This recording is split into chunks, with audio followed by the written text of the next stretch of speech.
উকিলে ক'ত গ'ল?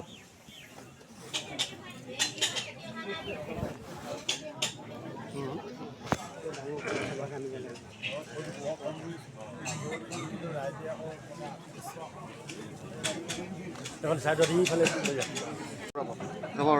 ৰ'ব 1 মিনিট।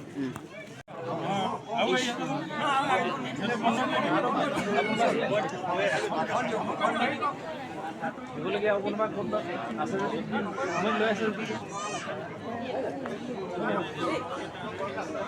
এনে থৈ দিয়ক নিদিয়ে বাৰু মিস্ত্ৰীকেইটা কোনটো মেলিব নালাগে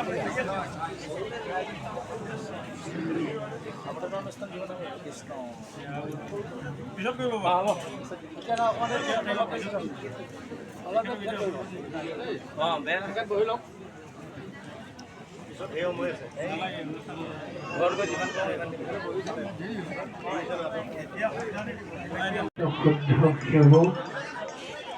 আপোনাৰ সবতে গুৰু দেৱ নাম ভকত চাৰি মহাবস্তু বিৰাজমান সাক্ষাৎ চৈতন্য মূৰ্তি ভকত ভাগৱত নৰৰূপী নাৰায়ণ আপোনাৰ মহামহন্তৰ চৰণ পংকজত সৰ্বপ্ৰথমেই ভক্তি ভৰা সেৱা আৰু শ্ৰদ্ধা নিবেদন কৰা হৈছে। কৃষ্ণ কৃষ্ণ। কৃপালু গুৰুজনাৰ সিদ্ধান্ত যে মায়াময় সংসাৰৰ পৰা আমি জীৱ তৰি যাবৰ একমাত্ৰ উপায় হ'ল কেৱল ভক্তি মাৰ্গ আৰু এই ভক্তি মাৰ্গ দৰ্শন কৰাই দিছে জীৱ শ্ৰেষ্ঠ মানৱক কৃপালু শ্ৰীমন্ত শংকৰদেৱ গুৰুজনাই। তেৰাৰীৰ প্ৰপন্ন শিষ্য বঢ়াৰূপ মহাপুৰুষ মাধৱদেৱে আমি সমস্ত জনা জীৱ শ্ৰেষ্ঠ মানৱক গুৰুজনাৰ এই ভক্তি মাৰ্গ আচৰণ কৰিবৰ বাবে এক সিদ্ধান্ত জীৱক দৰ্শন কৰাই দিছে যে বিনা গুৰু চৰণে ভকতিত ৰতি মুকুতি কবহু নহয়। যে সেই জীৱ এই সংসাৰৰ পৰা তৰিবৰ উপায় যদি তোমাৰ হবে বিচাৰা তেতিয়াহ'লে তোমাৰ হবে গুৰুৰ আশ্ৰয় গ্ৰহণ কৰিব লাগিব। সেই সূত্ৰে আপোনাক যিহেতু কলিকালৰ নৰৰূপী নাৰায়ণ চৈতন্যমূৰ্তি ভকত ভাগৱত সাধু সন্ত মহামহন্ত আপোনাকবে আমি মহামূৰ্খমতীক আদেশ কৰিছে বৈকুণ্ঠৰ কল্পতৰু পুৰাণৰ সূৰ্য শ্ৰীমদ ভাগৱত শাস্ত্ৰখানি পাঠ আৰু অকণমান আলোচনা আগবঢ়াব লাগে। আমি সিমানৰ পাত্ৰ নহয়, মাথো আপোনাসৱৰ চৰণৰ ধূলা সদৃশ নিৰ্গুণ ব্ৰহ্ম ঈশ্বৰ কৃষ্ণৰ এজন নিষ্কিন সেৱক হ'বৰ বাবে আপোনাসৱ মহামহন্তৰ এই আদেশ আশীৰ্বাদ হিচাপে আমি শিৰোগত কৰি আপোনাসৱে অৰ্পণ কৰা দায়িত্ব পালনৰ বাবে আগবঢ়া হৈছে। এই গুৰু দায়িত্ব পালন কৰিবলৈ যাওঁতে কায় বাক্য মন অহমংগ ভাৱ দম্ভ দেশ অহংকাৰ গুৰু দেৱ নাম ভকত চাৰি মহাবস্তুত যি অপৰাধ হেৰুই যাব জ্ঞাতে বা অজ্ঞাতে মহামহন্ত কৃপালু গুৰুজনাৰ সিদ্ধান্ত আমি সমস্ত জনাই কম বেছি পৰিমাণে বুজি পোৱা যায় যে মহন্তৰ ক্ষমাইহে ভূষণ। আপোনাসৱে আমাক ক্ষমা দিব। গুৰুজনাৰ ভাগে অমৃতময় বাণীৰে আপোনাসৱ মহামহন্তৰ চৰণ পংকজত পুনশ্চ ভক্তি সেৱা নিবেদন কৰা হৈছে। কৃষ্ণ কৃষ্ণ কৃষ্ণ। প্ৰভু ভগবান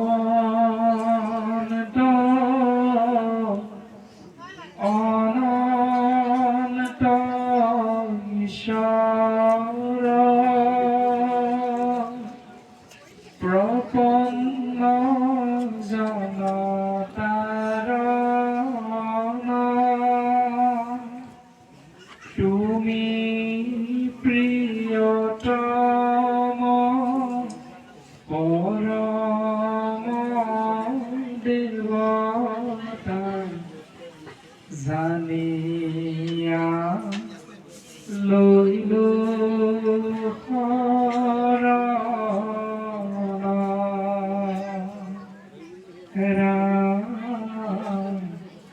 জানিয়া লৈলো কৃষ্ণ হৰি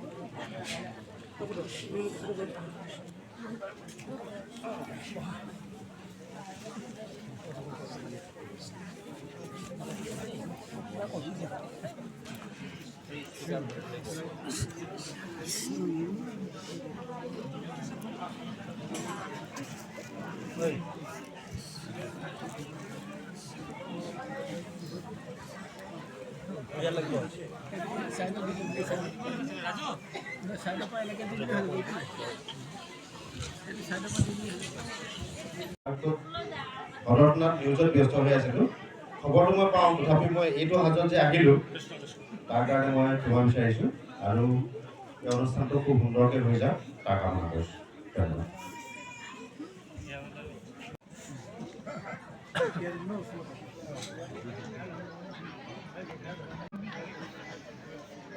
সমস্ত জন পৰম বৈষ্ণৱৰ চৰণ পংকজত পুনশ্চবৰ ভক্তি ভৰা সেৱা আৰু শ্ৰদ্ধা নিবেদন কৰা হৈছে।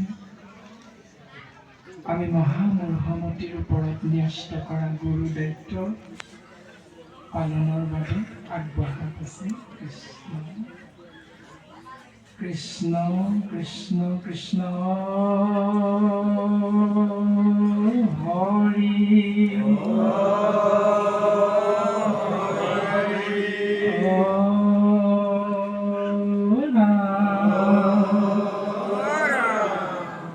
কৃষ্ণ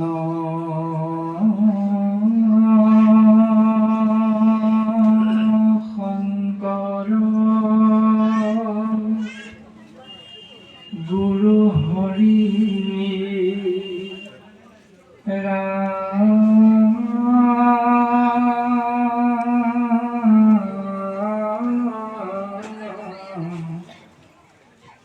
হৰি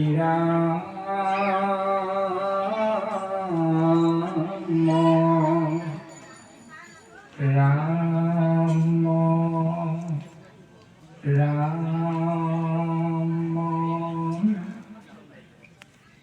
জয় গুৰু শংকৰ সৰ্বগুণাকৰ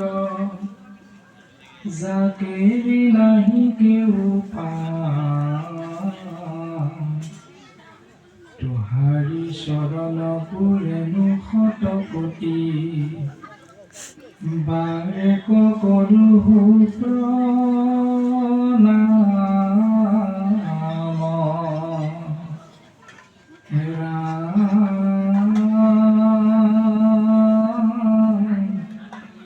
বাৰেক কৰো প্ৰণাম।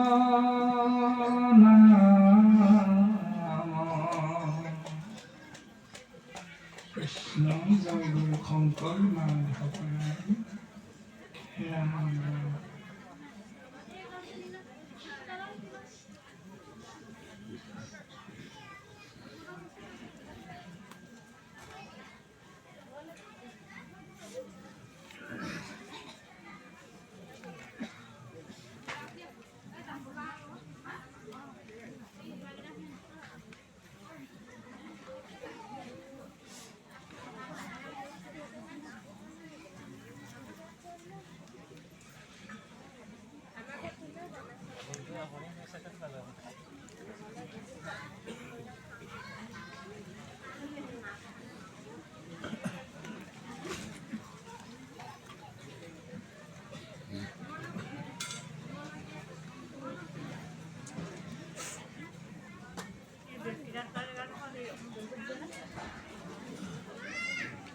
কৃষ্ণ শ্ৰীমদ ভাগৱত প্ৰথম স্কন্ধ শ্ৰীকৃষ্ণায় নমঃ।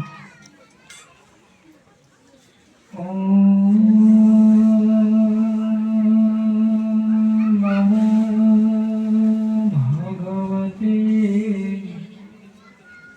বাসুদেবায়।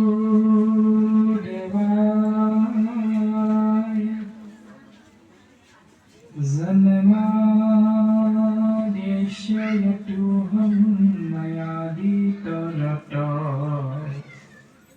স্বাৰ্থেষু বিঘ্নস্বৰাট।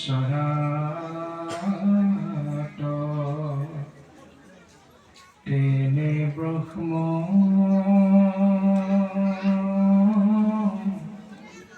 হৃদয়বদিকবৈ মুহ্যন্তি সূৰয়ঃ।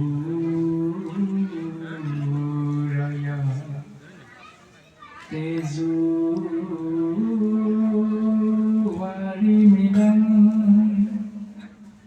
যথা বিনিময়ো যত্ৰ ত্ৰিশূৰ্যং মৃষা ধাম্না স্বেন সদা নিৰস্তকুহকং সত্যং পৰং ধীমহি।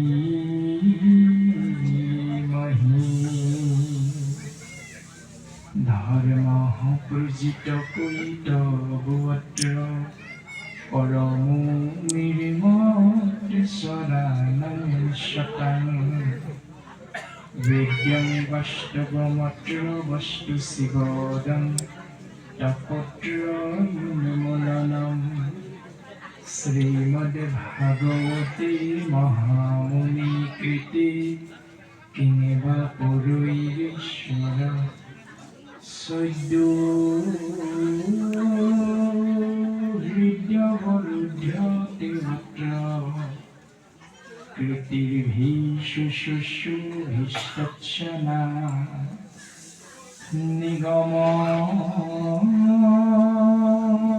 কল্পতরু গলিতং ফলং শুকমুখাদমৃত দ্রব সংযুতম।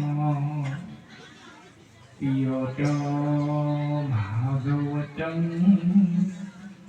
রসমালয়ং মুহুরহু রসিকা ভুবিভাবুকাঃ। পিয়ত ভাগবতং রসমালয়ং মুহুরহু রসিকা ভুবিভাবুকাঃ।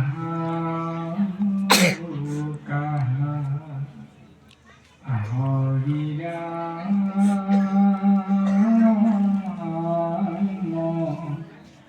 রাম রাম রাম।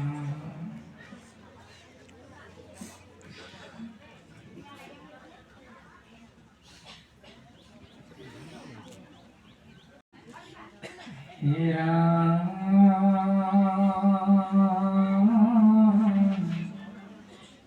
জয় জয় কৃষ্ণ কৃপাময়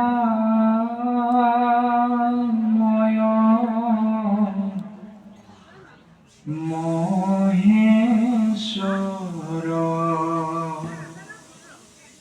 যাৰ আজ্ঞাহিৰে বহে ব্ৰহ্মা হৰি হৰ। মৎস্য কুৰ্ম আদি অংশ অৱতাৰ যাৰ। ঈশ্বৰ কৃষ্ণ কোটি কোটি নমস্কাৰ।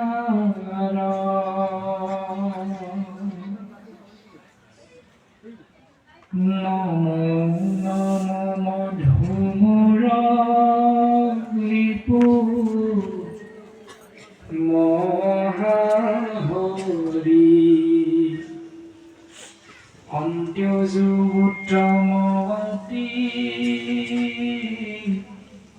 হৈ জাকস্মৰী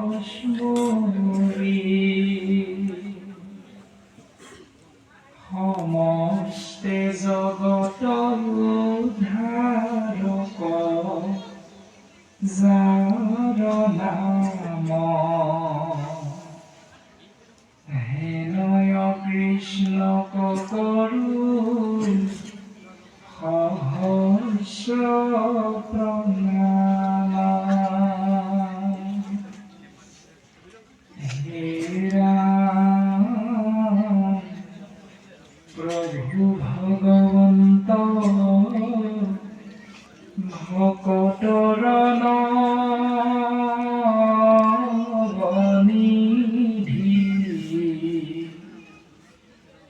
হৰি স্মৰণে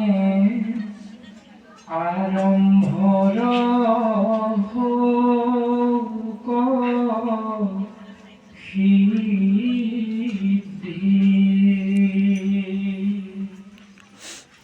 পৰীক্ষিত মুখ কথা দ্বাদশ স্কন্ধৰ কৃষ্ণৰ শৰণে মনে কিংকৰ কৃষ্ণ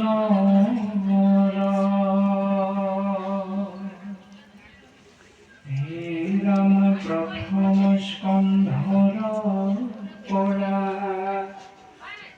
দ্বাদশ উদ্ধাৰিয়া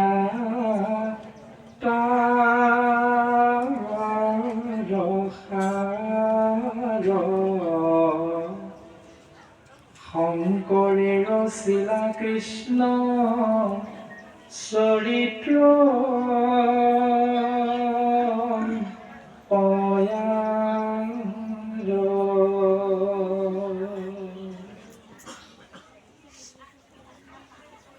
কৃষ্ণ সচ্চিত আনন্দ স্বৰূপ সচ্চিদানন্দ নিৰ্গুণ ব্ৰহ্ম প্ৰভু ভগৱন্ত যিজনা সমস্ত জীৱৰ গৰাকী যিজনা কোটি কোটি ব্ৰহ্মাণ্ডৰ অধিকাৰী সেইজনা নিৰ্গুণ নিৰাকাৰ পৰম ব্ৰহ্ম প্ৰভু ভগৱন্ত সগুণ সাকাৰ ৰূপফল দৈৱকী নন্দন কৃষ্ণ সেইজনা প্ৰভু ভগৱন্ত ঈশ্বৰ কৃষ্ণৰ চৰণ কমলত সমস্ত জীৱৰ কল্যাণৰ অৰ্থে সৰ্বপ্ৰথমে ভক্তি সেৱা নিবেদন কৰা হৈছে।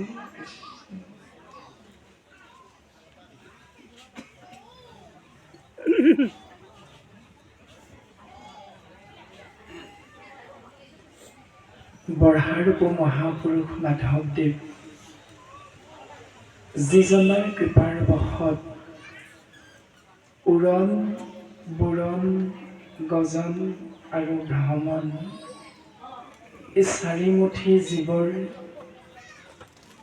ভিতৰত শ্ৰেষ্ঠতম জীৱ বুলি ভাবি থকা মনুষ্য নামৰ জীৱই অৰ্থাৎ আমি সমস্তজনাই এজন সদগুৰু লাভ কৰিলোঁ, যিজনা কেৱল গুৰুৱেই নহয় গুৰুৰো গুৰু পৰম গুৰু, যিজনা জীৱ শ্ৰেষ্ঠ মনুষ্যৰ হৃদয়ৰ মণি শিৰৰ ভূষণ,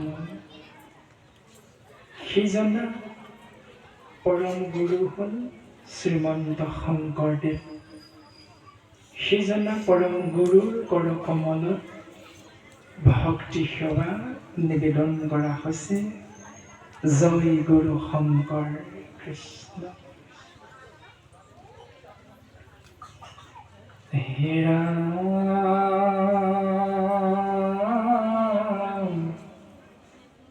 জয় জগতৰ গুৰু শ্ৰীমন্ত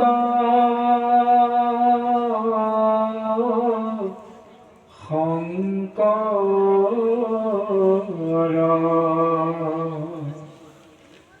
কল্যাণ সাধিলা গুৰু কলিৰ লোকৰ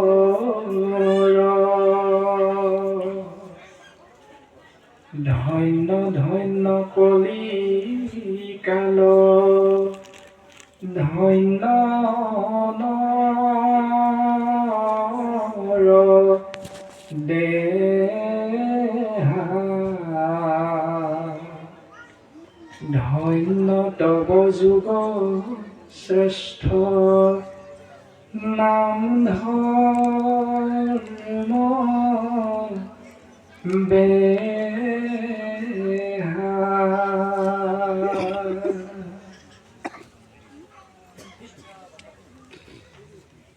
দেহধাৰী মনুষ্য নামৰ জীৱই কৃপালু গুৰুজনাৰ জয় জয়কাৰ ঘোষণা কৰা হ'ল।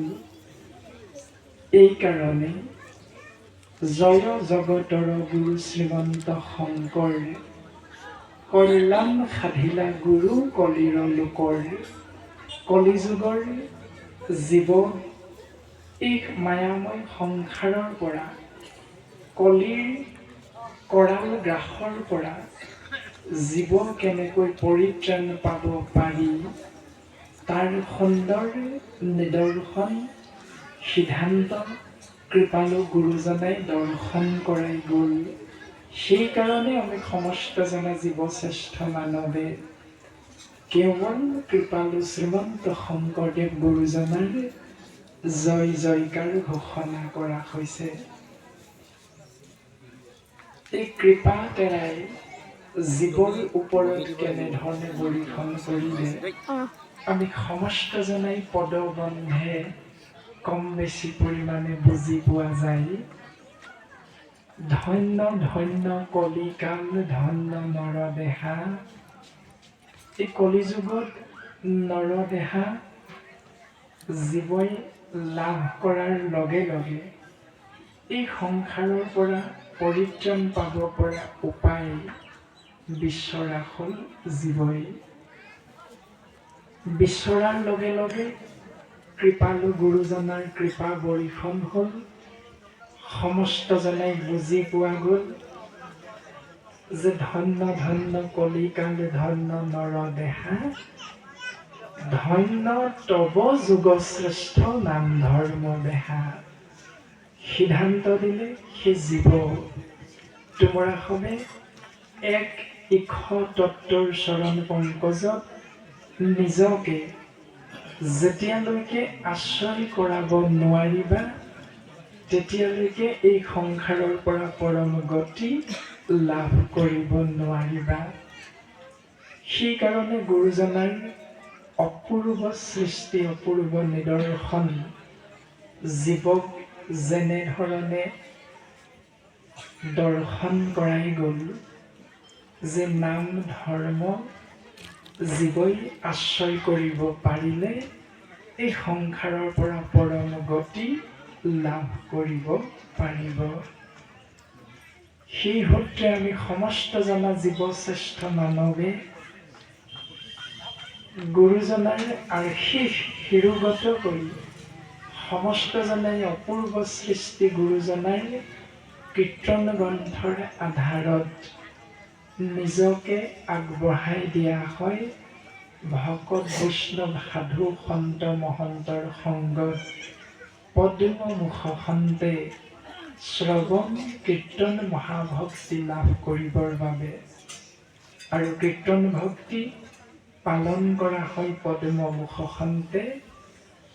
হে ৰাম মোৰ ইষ্ট দেৱ যাদৱৰাই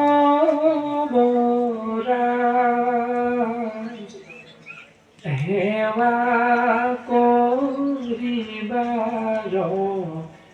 নামে উপায় মোৰ ইষ্ট দেৱ যাদৱৰাই সেৱা কৰিবাৰ নামে উপায়। এই আদৰ্শ আমি সমস্তজনেই পালন কৰা হয়, জানিয়ে হওক বা নাজানিয়ে হওক। এনেধৰণে আমি গুৰুজনাৰ কৃপা ধন্য হৈ সমস্তজনা জীৱশ্ৰেষ্ঠ মানৱে অৰ্থাৎ মোৰ ইষ্টদেৱ যাদৱৰাই। মোৰ মানে জীৱই কাৰ কথা কৈছে, যে জীৱই নিজে নিজৰ কথা কোৱা হৈছে। ইষ্টদেৱ অৰ্থাৎ সেই জীৱ, তোমাৰ খবৰ ভজনীয় দেৱ হ'ল কেৱল দৈৱকী নন্দন কৃষ্ণ। সেইজনা ঈশ্বৰ কৃষ্ণক সন্তুষ্টি কৰি আমি এই সংসাৰৰ পৰা পৰম গতি লাভ কৰিব বিচাৰিলে একমাত্ৰ মাৰ্গ হ'ল কেৱল ভক্তি মাৰ্গ। আৰু এই ভক্তি মাৰ্গৰ মূল কেন্দ্ৰবিন্দু হ'ল কেৱল তেৰাৰেই নিৰ্গুণ নামক আমি জীৱই আশ্ৰয় গ্ৰহণ কৰা। সেৱা কৰিবাৰ নামেহে উপায়। কীৰ্তন দশম ঘোষা ৰত্নাৱলী ভাগৱত গীতা আদি ছয়োভাগী নিগম শাস্ত্ৰই সমস্তজনা জীৱশ্ৰেষ্ঠ মনুষ্যক সিদ্ধান্ত দিলে যে সেই জীৱ এই সংসাৰৰ পৰা যদি তোমাৰ সবে পৰম গতি বিচাৰা অধোগতিৰ বিপৰীতে, তেতিয়াহ'লে তোমাৰ সবে নিজক বিশ্লেষণ কৰিব লাগিব। কিয়নো নিগম শাস্ত্ৰৰ দৰ্শন হ'ল কেৱল আত্মবিশ্লেষণ। যিটো কথা আমি সমস্তজনাই বিদ্যালয়ৰ শিক্ষাগত অৰ্হতাৰ জৰিয়তে সমস্তজনাই আমি সৰুতেই জ্ঞান লাভ কৰিবলৈ সক্ষম হৈছিলোঁ। এভাগী কবিতা বিদ্যালয়ত সমস্তজনাই পাইছিলোঁ। হু এম আই মানে মই কোন। কবিতা ভাগীত লিখাও আছিল, I am in the pistol, not in the gun, double in the moon, but not in the sun। এনেধৰণে আমি সমস্তজনাই পাইছিলোঁ। কিন্তু মূল দৰ্শন হ'ল হু এম আই মানে মই নামৰ এই শক্তিটোনো প্ৰকৃততে কোন। অলপ ডাঙৰ হ'লো সমস্তজনা, 5 বছৰীয়া সেই জীৱনটো এৰি আহি আমি প্ৰত্যেকজনাই 10 বছৰ 20 বছৰ 30, 40, 50 আদি ধৰণে আমাৰ বয়সবিলাক বাঢ়ি বাঢ়ি গৈ আমি প্ৰত্যেকজনাই একোজন শিক্ষিত এজন আদৰ্শৱান মানুহৰ পৰা মানৱলৈ আমি সমস্তজনা ৰূপান্তৰিত হ'লো। উন্নতি হ'ল সমস্তজনাৰে, যে মানৱৰ পৰা অতি মানৱলৈ যোৱা হ'ল, পুৰুষৰ পৰা মহাপুৰুষৰ শাৰীৰে আমি সমস্তজনাই নিজকে লৈ যাবলৈ চেষ্টা কৰা হ'ল। এই যে আমি চেষ্টা সমস্তজনাই কৰিছোঁ, তাৰ কাৰণে আমি সমস্তজনাই কাৰ কাষলৈ আহিব বিচাৰিছোঁ, যে গুৰুজনাৰ অপূৰ্ব সৃষ্টি যি নিগম শাস্ত্ৰ, এই নিগম শাস্ত্ৰৰ কাষলৈ আমি আহিব বিচৰা হ'ল। এই নিগম শাস্ত্ৰৰ কাষলৈ আহোঁতে আমি সমস্তজনাই সৰ্বপ্ৰথমে গীতা শাস্ত্ৰৰ যদি দৰ্শন আমি বিশ্লেষণ কৰি চাওঁ, তেতিয়া বঢ়াৰূপ মহাপুৰুষ মাধৱদেৱৰ কৃপাৰ বশত আমি সমস্তজনাই কম বেছি পৰিমাণে বুজিব পৰা হৈছোঁ বুলি ভবা হয় যে ভগৱন্ত ভক্তিযুক্ত পুৰুষৰ আত্মবোধ মাধৱৰ প্ৰসাদে মিলয় কৃষ্ণৰ কৃপাত তেবে গুচয় সংসাৰ ভয় এহি মানে গীতাৰ নিৰ্ণয়। অৰ্থাৎ গীতা শাস্ত্ৰৰ মূল দৰ্শন হ'ল এয়া যে ভগৱন্তক আপুনি মই জীৱবিলাকে দিনে ৰাতিয়ে বিচাৰি ফুৰিছোঁ, কিন্তু বিচাৰি ফুৰিলেই যে আমি য'তে ত'তে ভগৱন্তক পাম এই কথাটো আমাক নাই কোৱা। ভগৱন্তক বিচাৰিলে আমি পাম, কিন্তু সেই মাৰ্গ আমি আশ্ৰয় কৰিব লাগিব। যে ভগৱন্তক পাবলৈ হ'লে জীৱই ভক্তি মাৰ্গ আশ্ৰয় কৰিব লাগিব, কিয়নো ভগৱন্ত ভক্তি যুক্ত বুলি কোৱা হৈছে। যদি গীতা শাস্ত্ৰই নিদৰ্শন দিলেহেঁতেন যে ভগৱন্ত ভক্তি বিয়োগ বুলি, তেতিয়াহ'লে আপুনি মই জীৱই গীতা শাস্ত্ৰৰ আশ্ৰয় গ্ৰহণ নকৰিলেও হৈ গ'লহেঁতেন।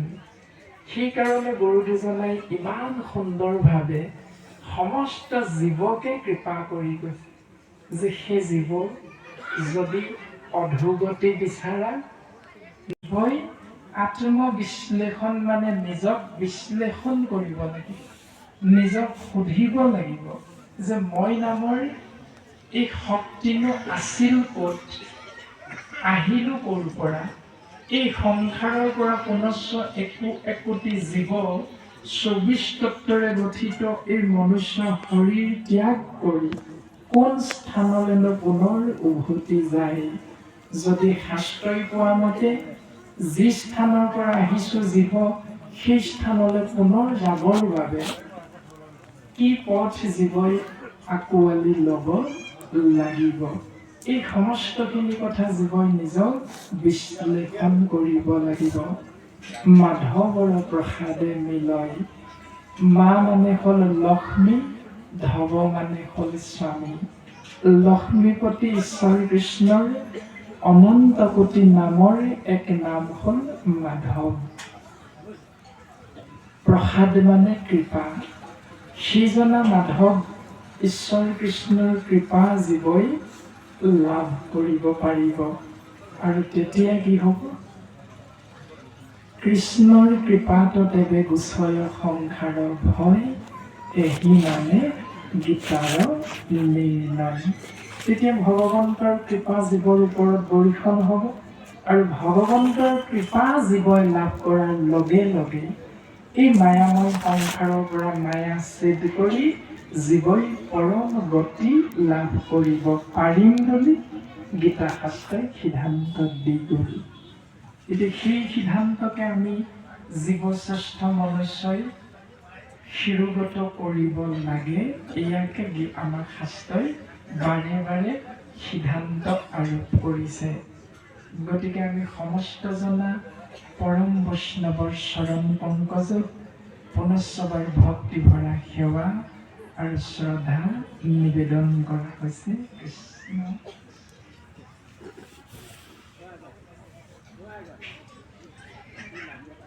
কদম ন আদি প্ৰাথমিক, এই প্ৰাথমিকৰ অন্তৰ্ভুক্তি এজন মহান বৈষ্ণৱ আপোনাসৱৰ অতি মৰমৰ, আমি মহা অধমৰ শ্ৰদ্ধাৰ মাধৱ বাপজনাকে প্ৰমুখ্য কৰি তেৰাৰ গৃহৰ মধ্যে যিকেইজনা পৰম বৈষ্ণৱ কৃপালু বাপ আই আছে, সমস্তজনা পৰম বৈষ্ণৱৰ চৰণ পংকজত ভক্তি ভৰা সেৱা আৰু শ্ৰদ্ধা নিবেদন কৰা হৈছে। আজি অনুষ্ঠানভাগে উপবিষ্ট হৈ থকা পূব পশ্চিম উত্তৰ দক্ষিণ চাৰিও দিশৰ পৰা আহি অনুষ্ঠানৰ সৌষ্ঠৱ বৃদ্ধি কৰা আপোনাসৱ সমস্তজনা কৃপালু বাপ বান্ধৱৰ অতি শ্ৰদ্ধাৰ শ্ৰীমন্ত শংকৰদেৱ সংঘৰ উপপদাধিকাৰ পদত আসন অলংকৃত কৰি থকা শ্ৰদ্ধাৰ বাপজনাকে প্ৰমুখ কৰি সমস্তজনে আপোনাক গুৰুজনৰ একান্ত শুদ্ধ সেৱক বৈকুণ্ঠৰ পাৰিষদ স্বৰূপ আপোনাক মহাভক্তৰ চৰণ কমলত পুনশ্চবাৰ ভক্তি ভৰা সেৱা নিবেদন কৰা হৈছে।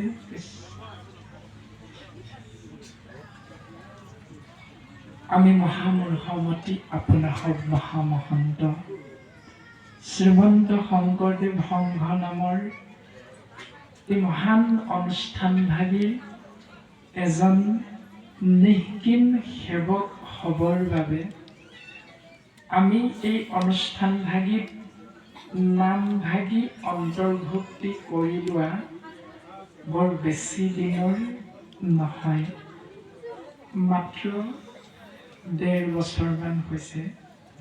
সেই সূত্ৰে আমি সমস্তজনা পৰম বৈষ্ণৱ যি মহান মহান দায়িত্ব পালন কৰি গুৰুজনাৰ ধৰ্ম সুন্দৰ সুচাৰুৰূপে পালন কৰি ভক্ত বৈষ্ণৱক গুৰুজনাৰ আদৰ্শ উপদেশ পৰামৰ্শ ৰূপে জ্ঞান বিলাই আছে। সেই সমস্তজনা দায়িত্বত থকা বাপ বান্ধৱৰ নাম আমি জনা হোৱা নাই। সেইকাৰণে প্ৰত্যেকজনা দায়িত্বত থকা বাপ বান্ধৱৰ নাম আমি এই মুহূৰ্তত ক'বলৈ অপাৰগ, কিয়নো আমি সমস্তজনাৰে যিহেতু নাম নাজানো। সেইকাৰণে আমি একেলগে সমস্তজনাৰে চৰণ পংকজত পুনশ্চবাৰ ভক্তি ভৰা সেৱা নিবেদন।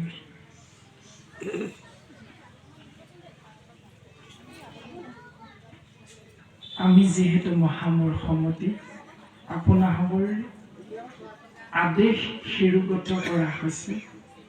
আমাৰ নিজৰ বুলিবলৈ একো নাই, মাথো আপোনাসৱৰ দুই পদ্ম হস্তে আমি মহা অধমক সন্তান ভাবি লগ বন্ধু বুলি ভাবি যি দুই হস্ত পদ্মই আমাক আশীষ বৰিষণ কৰিছে, তাৰ বাবেই আমি আপোনাসৱ মহামহন্তৰ অগ্ৰত দিনে ৰাতিয়ে ভগৱন্তৰ অমৃতময় নাম মহাভাগৱত কথা এই বৈকুণ্ঠপুৰীত আপোনাসৱ মহামহন্তৰ চৰণ পংকজত ভক্তি সেৱা নিবেদন কৰিবলৈ সুবিধা পোৱা হৈছে। এই সুবিধা পোৱাৰ পাছত আমি মহামূৰ্খমতীৰ মুখেৰে অমৃতময় কৃষ্ণ নাম মহাভাগৱত কথা প্ৰকাশ কৰিবলৈ যাওঁতে জ্ঞাতে বা অজ্ঞাতে কাই বাক্য মন অহমম্ম ভাৱে আগ পাছ বঢ়া দুটা ভুল ক্ৰুটি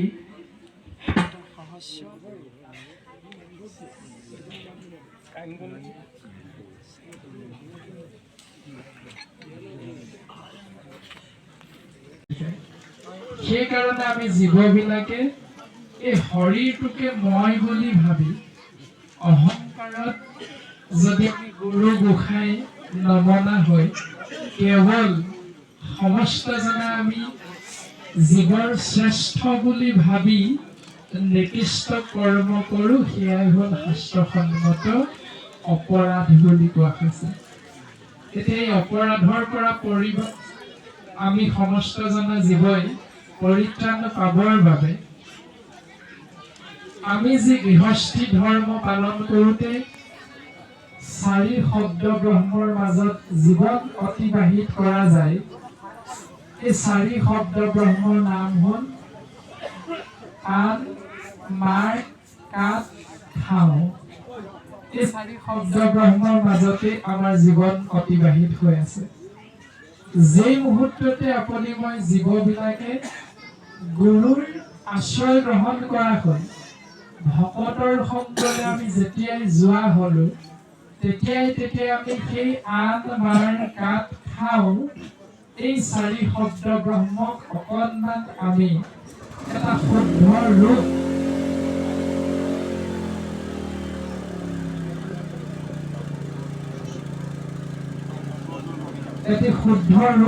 দৰ্শন পাই যোৱা হ'ল। এই শুদ্ধ ৰূপটোৰ শব্দ ব্ৰহ্ম হ'ল গুৰু, দেৱ, নাম আৰু ভকত। গৃহৰ মধ্যে আমি প্ৰত্যেকটো বস্তু আন মাৰ কাঠ খাওঁ মাজত থাকো।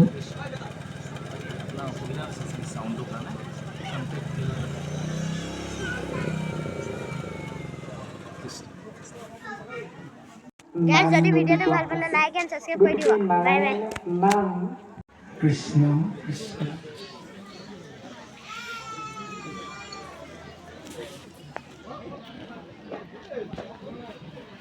এই চাৰি শব্দ ব্ৰহ্ম হ'ল গুৰু, দেৱ, নাম আৰু ভকত। এই চাৰি শব্দ ব্ৰহ্মৰ আশ্ৰয় যেতিয়া আমি জীৱই গ্ৰহণ কৰিব পাৰিম, তেতিয়াহে জীৱই পৰম গতি লাভ কৰিব পৰা যাব। এই যে আমি সমস্ত জনা ভকত বৈষ্ণৱ পূব, পশ্চিম, উত্তৰ, দক্ষিণ চাৰিও দিশৰ পৰা আহি আজিৰে বৈকুণ্ঠপুৰীত উপস্থিত হলো, তাৰ মানে আমি কি বিচাৰি আহিলো সমস্ত জনাই? এইটো আমি নিজক যেতিয়ালৈকে নুসুধিম, তেতিয়ালৈকে আমি শাস্ত্ৰৰ তত্ত্ব মৰ্ম উপলব্ধি কৰিব পৰা নাযাব। এতিয়া আমি যদি প্ৰত্যেকেই এজনে অন্যজনৰ ফালে চাই বোলে বা আইগৰাকী আজিনো অনুষ্ঠান ভাগিলে কিয় অহা হ'ল? আমি 30% মানুহ বাপ আয়ে এটা কথাই উত্তৰ দিম, হেৰা কলিযুগ নহয় জানো? বোলে হয়। কলিযুগত সাধু সংগ, ভকতৰ সংগ, কৃষ্ণ নাম জীৱতৰণৰ উপায় বুলি শুনিছো দেখোন, সেইকাৰণে অহা হ'ল। কোনোৱে আমি তাৰ উত্তৰটো দি দিয়া যাব, বোলে ইয়াকে মংগল বুলি কৈছে, বুজিছানে? তাৰ মানে উত্তৰটো হ'ল আমি সমস্ত জনাই জ্ঞাতে বা অজ্ঞাতে মংগল বিচাৰি আমি বৈকুণ্ঠপুৰীলৈ আহিছো। এইটো আমি সমস্ত জনাই বুজি পাইছো। এতিয়া বুজি পোৱাৰ লগে লগে আমি নিজক সাজু কেনেকে কৰিছো? যিহেতু নিগম শাস্ত্ৰৰ দৰ্শন আত্মবিশ্লেষণ, সেইকাৰণে বৰহাৰূপ মহাপুৰুষ মাধৱদেৱে খুব সুন্দৰভাৱে সিদ্ধান্ত দিছে,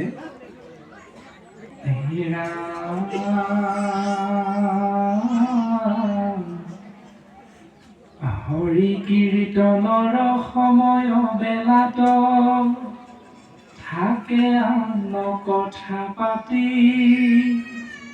অন্তকালে নিয়া যমদূতে তাংক কৰে উগ্ৰ শাস্তি।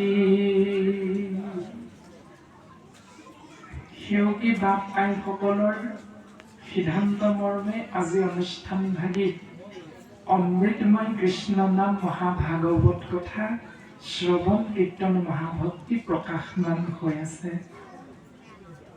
মহাভক্তি অমৃতময় কৃষ্ণ নাম প্ৰকাশমান হৈ থকা সেই বৈকুণ্ঠপুৰীত আপুনি মই জীৱবিলাকে যেতিয়া নিজকে উপস্থিত কৰোৱাই দিব পৰা যায়, তেতিয়া আমি গুৰুজনাৰ সেই ঘোষা জোকালে মন কৰিব লাগিব যে হৰি কীৰ্তনৰ সময় বেলাত থাকে আন কথা পাতি। যদি আমি হৈ খাল্লা হুলস্থুল কৰি থাকো, তেতিয়াহ'লে আমিতো বিচাৰি আহিছিলো মংগল। এতিয়া আমাৰ জানো মংগল হ'ব বুলি তেনেধৰণে শাস্ত্ৰই কৈছে? নিশ্চয় নাই কোৱা। সেইকাৰণে আমি কম বেছি পৰিমাণে ভাৱাৰ্থ বুজি পোৱাৰ লগে লগে সেই সময়খিনিত আন কথা পাতি নাথাকিলে আমাক বিষ্ণুদূতে বৈকুণ্ঠলৈ লৈ যাব বুলি কৈছে শেষ মুহূৰ্তত। যদি আন কথা পাতি থাকো, তেতিয়াহ'লে এই অপৰাধটোৰ কাৰণে অন্তকালে নিয়া যমদূতে তাংগ কৰে উগ্ৰ শাস্তি। বিষ্ণুদূতে বৈকুণ্ঠলৈ নিবলৈ নাহে, আহিব যমদূত, নিব নৰকলে, দিব উগ্ৰতকৈও উগ্ৰতৰ শাস্তি প্ৰদান কৰিব বুলি কৈছে। এতিয়া আমি সমস্তজনে নিজকে সোধোচোন, আমি এই শৰীৰ ত্যাগ কৰি যি স্থানলৈ যাব বিচাৰো, সেই স্থান নৰক, স্বৰ্গ নে বৈকুণ্ঠ? যদি বৈকুণ্ঠ হয়, তেতিয়াহ'লে প্ৰথম সিদ্ধান্ত আমি মানিব লাগিব, ভকতক পাই যিটো নকৰে হৰিষ, মোক পাই সিটো জনে কৰিবে কিষ। কলিযুগত দেৱতো তীৰ্থটো কৰি ভকতে সেৱৰ, ভকতজনকেই শ্ৰেষ্ঠ বুলি শাস্ত্ৰই সিদ্ধান্ত দিছে। গতিকে ভকতক পাই যিটো নকৰে হৰি, এজন পৰম ভকতক দৰ্শন পাই যোৱাৰ লগে লগে এজন পৰম ভকতক সেৱা কৰিব কেনেধৰণে লাগে, কেনেধৰণে আমি শুশ্ৰূষা কৰিব লাগে, এই চিন্তাখিনি যদি আমি কৰিব পৰা নাই, তেতিয়া ভগৱন্ত পুৰুষে নিজ মুখে সিদ্ধান্ত দিছে যে মোক পাই সেইটো জনে কৰিবে কি। সেইজনে মোক পালে কি কৰিব মই আগতেই জনা আছে। সেইকাৰণে বোলে কলি যুগত শংখ চক্ৰ গদা পদ্ম চাৰি অস্ত্ৰ ধাৰণ কৰি ভগৱন্ত পুৰুষে স্বয়ং জীৱৰ আগত প্ৰকাশমান হৈ নিদিয়ে। যদি প্ৰকৃততে আজি অনুষ্ঠান ভাগিৰ সুমাজত পীত বস্ত্ৰ ধাৰণ কৰি শংখ চক্ৰ গদা পদ্ম সহিতে ভগৱন্ত পুৰুষ প্ৰকাশমান হৈ দিয়ে, আপুনি মই কি কৰিম, ঘৰৰ পৰা আঁচনিখন বনাই আনিছিলো নেকি? নিশ্চয় নাই অনা। কোনোবাই আমি কৈ দিম ভগৱন্ত ওলাইছে, চা। কোনোবাই কম এজন ভগৱন্ত হয় জানো? তাৰমানে আমাৰ বিশ্বাস, দৃঢ় বিশ্বাস আৰু সুদৃঢ় বিশ্বাস, এই তিনি শব্দ ব্ৰহ্মৰ ভিতৰত শ্ৰেষ্ঠতম শব্দ ব্ৰহ্ম হ'ল সুদৃঢ় বিশ্বাস। এই বস্তুভাগীৰ অভাৱ হোৱাৰ কাৰণে আজি আমাৰ বৰ্তমানৰ সমাজ ব্যৱস্থা বিশৃংখলিত হৈ আছে। বৰ্তমান সমাজ ব্যৱস্থাত খোৱা কামোৰা হৈ আছে। বৰ্তমান এখন গাঁও, এখন সমাজৰ পৰা এখন গাঁও, দুখন সমাজ, চাৰিটা খেল হৈ আছে। শাস্ত্ৰই জানো আমাক এই বুলি কৈছে? শাস্ত্ৰই আমাক এবাৰো কোৱা নাই। শাস্ত্ৰই আমাক মাত্ৰ সিদ্ধান্ত দিছে যে কলিযুগত জীৱৰ ভিতৰত উৰণ বুৰণ গগন ভ্ৰমণ চাৰিমুঠি জীৱৰ ভিতৰত শ্ৰেষ্ঠতম জীৱ নামৰ মনুষ্যই শ্ৰেষ্ঠ কৰ্ম কৰিছোনে নাই কৰা, এইটো যেতিয়ালৈকে আমি জীৱবিলাকে নিজক বিশ্লেষণ নকৰিম, তেতিয়ালৈকে আমাৰ সমাজ ব্যৱস্থা এনেকৈ হৈ থাকিব। সেইকাৰণে আমাৰো সীমিত জ্ঞান যে শাস্ত্ৰৰ দৰ্শন সমাজকেন্দ্ৰিক নহয়।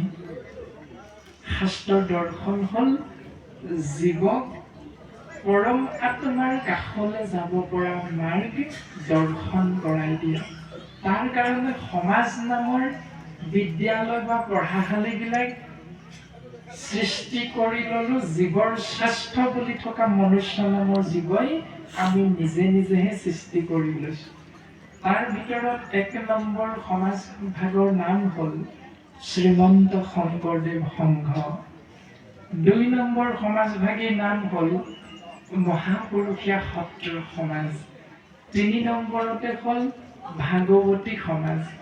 ৪ নম্বৰতে হ'ল একশৰণ হৰিনাম ধৰ্ম সমাজ।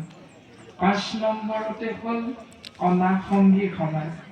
আকৌ কৃষ্ণ গুৰু এনেধৰণে কিবা এভাগ সমাজ আছে, আৰু নিৰ্গুণীয়া বুলিও সমাজ এভাগ আছে। আমি কোনেও কেতিয়াও এইটো ভাবিব নালাগে যে শ্ৰীমন্ত শংকৰদেৱ সংঘ নামৰ এভাগ সমাজত নামটো যদি কেনেবাকে অন্তৰ্ভুক্তি কৰি ল'ব পাৰো, তেতিয়া এই সংসাৰৰ পৰা ভগৱন্ত পুৰুষে পোনে পোনে বৈকুণ্ঠলৈ জখলাডালত লৈ যাব, এই বুলি কোনেও আমি ভাবিব নালাগে। কিয়নো বাস্তৱ চিন্তাৰ মাজেৰে যদি আমি বিশ্লেষণ কৰি চাওঁ, যিমান ভালৰো ভাল বিদ্যালয়খনত ভাল শিক্ষকৰ তত্ত্বাৱধানত আপুনি মই জীৱই ছাত্ৰ হিচাপে শিক্ষা গ্ৰহণ নকৰোঁ কিয়? যদি পঢ়াৰ প্ৰতি ছাত্ৰ হিচাপে আমাৰ ধাউতি নাই, পঢ়াৰ প্ৰতি যদি ছাত্ৰ হিচাপে আমাৰ হেঁপাহ নাই, স্পৃহা নাই, তেতিয়াহ'লে মহন্ত বা গোস্বামী বুলি উপাধি এটা লৈ ল'লো বুলি গগৈ বা শইকীয়া নামৰ শিক্ষকজনে পাছে পাছে 10 হোৱা স্বত্তেও আপুনি মই যদি 12 লিখি থৈ আহোঁ, 10 নম্বৰৰ ভিতৰত পৰীক্ষা বহি 10 নম্বৰ দি দিব নেকি? নিশ্চয় নিদিয়ে। তদনুৰূপ অৰ্থাৎ তেনেধৰণে ভগৱন্তক ভক্তি কৰিবৰ বাবে শাস্ত্ৰই আমাক কৈছে যে কোনোবা ভাগ সমাজত যে সোমাই ল'লেহে তোমাৰ ভক্তি হ'ব, এই বুলি নাভাবিবা। কিয়নো নালাগে ভক্তিত দেৱ দ্বিজ ঋষি শুইব, নেলাগে সম্ভৃত শাস্ত্ৰ বিস্তৰে জানিব বুলি কৈছে। ভগৱন্তক ভক্তি কৰিবৰ বাবে দেৱ দ্বিজ ঋষি হ'বৰ বাবে শাস্ত্ৰ আমাক বাধ্য বুলি সিদ্ধান্ত নাই দিয়া। গতিকে আমি নিজক বিশ্লেষণ কৰিব লাগিব। বেদৰ পৰোক্ষবাদ পণ্ডিতে নবুজ, মূৰ্খয়ো জানো যদি গোবিন্দ ভজ। বেদৰ তত্ত্বমৰ্ম পণ্ডিত হ'লেও বুজি নাপাব পাৰে, কিন্তু সেইজনেও বুজি পাব যদিহে এক দেও এক সেও একত বিনে নাই কেও। এই পৰম সত্য তত্ত্ব যদি জীৱই পালন কৰি থাকিব পাৰিছে, এই ভাগ কৰিলেনো কি হ'ব এইটো নাজানিবও পাৰে, এই ভাগ কৰিবনো কেলে লাগে তাকো নাজানিব পাৰে, কিন্তু এক দেৱ এক সেও একত বিনে নাই কেও, এই বাক্যশাৰীকে যদি শিৰোগত কৰি কেৱল সেই পথেৰে আমি জীৱই নিজক আগবঢ়াই নিব পাৰোঁ, তেতিয়াহ'লে আমাক সমাজৰ বৰ বিশেষ এটা প্ৰয়োজন নহ'ব।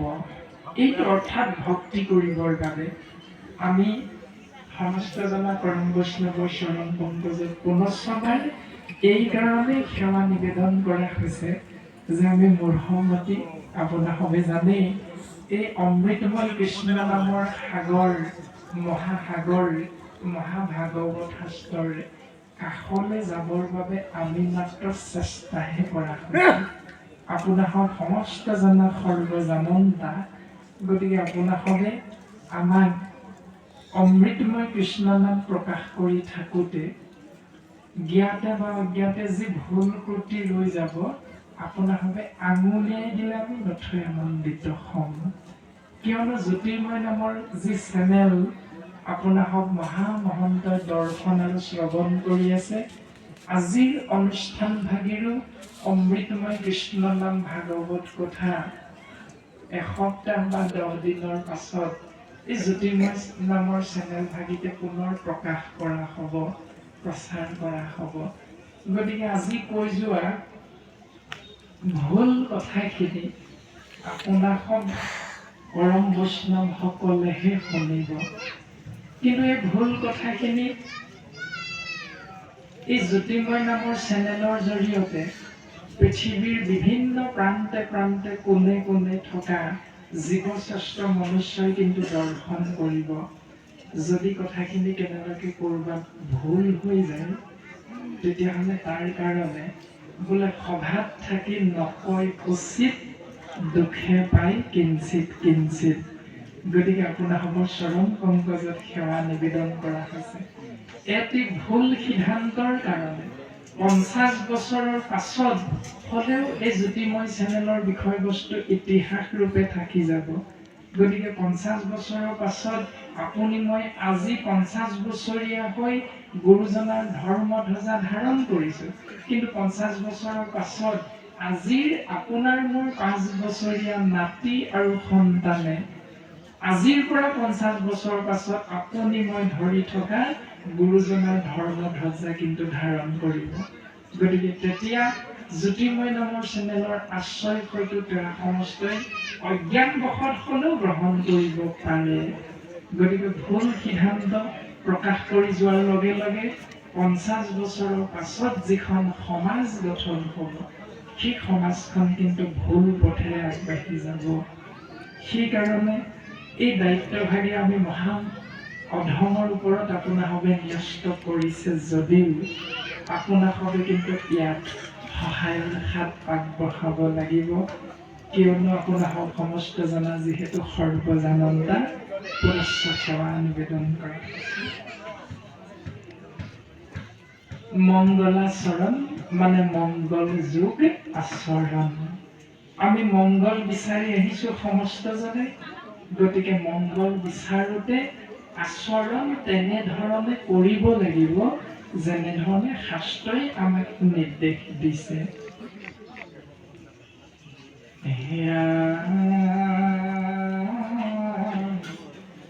জয় জয় কৃষ্ণ কৃপাময় মহেশ্বৰ, যাৰ অজ্ঞাহীৰে বহে ব্ৰহ্মা হৰি হৰ।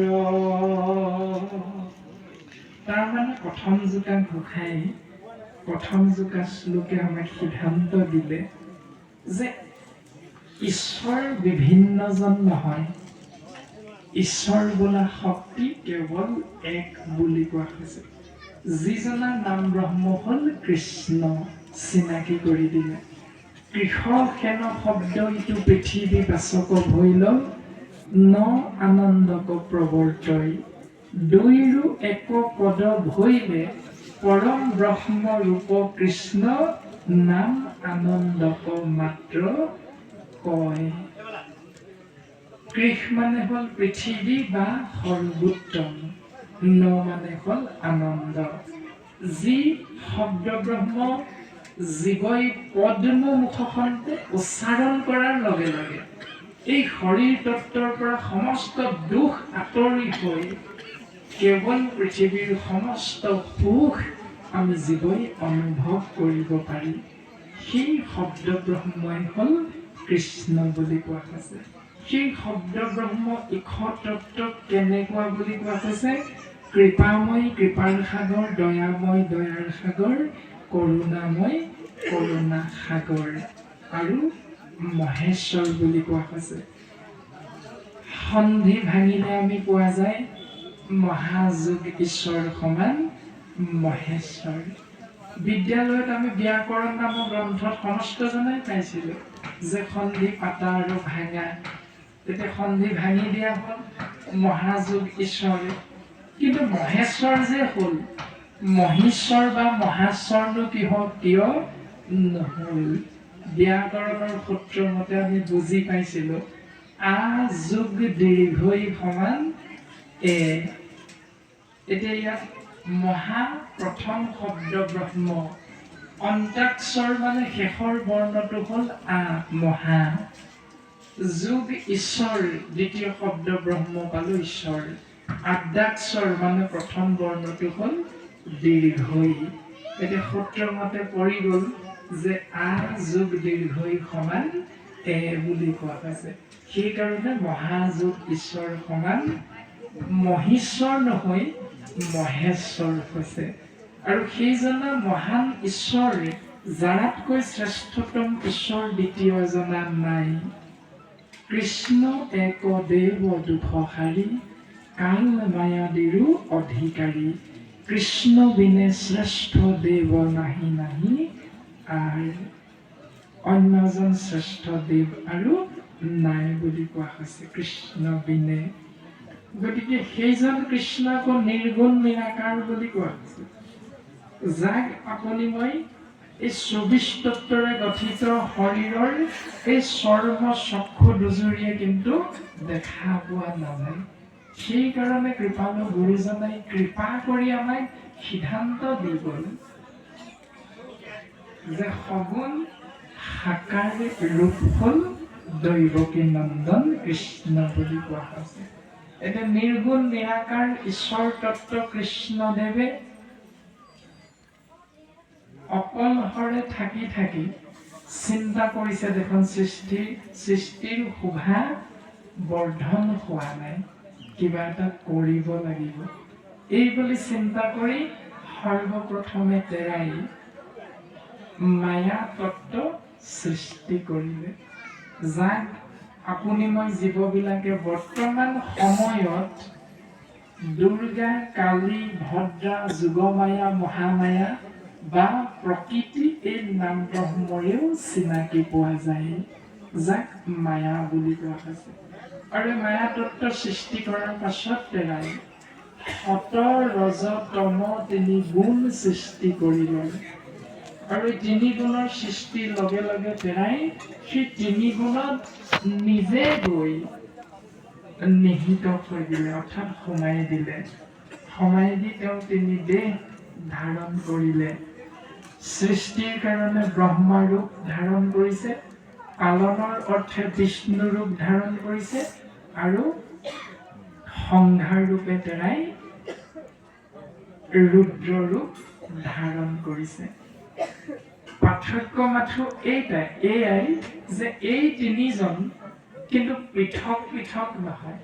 এই তিনিজনক একেলগে আমাৰ শাস্ত্ৰই সিদ্ধান্ত দিছে ওংকাৰ বুলি কোৱা হৈছে।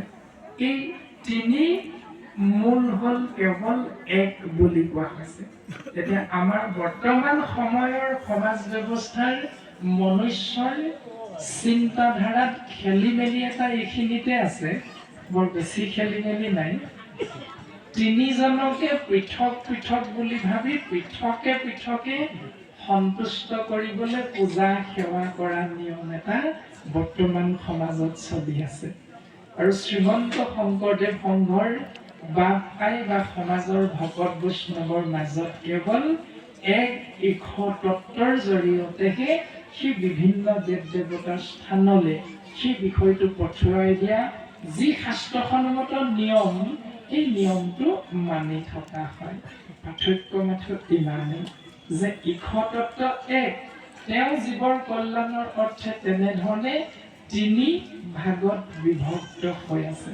কিন্তু তিনি ভাগত বিভক্ত হৈ আছে কাৰণে আকৌ তেওঁ তিনিজন কিন্তু নহয়, তেওঁ মাত্ৰ এজনহে, অৰ্থাৎ ব্ৰহ্ম এক বুলিহে কোৱা হৈছে। যি ধৰণে এসাগৰ পানী সাগৰত থকাৰ লগে লগে আপুনি মই এসাগৰ পানী বুলি কৈ দিম, কিন্তু সেই সাগৰৰ পানীটোপা যদি আপুনি মই এটা পাত্ৰত ভৰাই লৈ আহোঁ, তেতিয়াহ'লে সেই পানীটোপাৰ নামটো এসাগৰ পানী বুলি ক'ম নেকি? কেতিয়াও নকওঁ। তাৰমানে যিটো পাত্ৰত আমি পানী ভৰাই লৈ আহিম, সেই পাত্ৰটোৰ নামেৰে সেই পানীখিনিক নামাকৰণ কৰা হয়। যদি এটা জাৰত ভৰাই অনা হ'ল, এজাৰ পানী বুলি ক'ম। যদি এটা বটলত ভৰাই অনা হৈছে, এক বটল পানী। কিন্তু সেই জাৰত থকা পানী আৰু বটলত থকা পানী বা গিলাচত থকা পানীখিনি যদি পুনৰ সেই সাগৰত পেলাই দিয়া যায়, তেতিয়াতো এগিলাচ পানী পেলাই দি পোৱা নাযায়।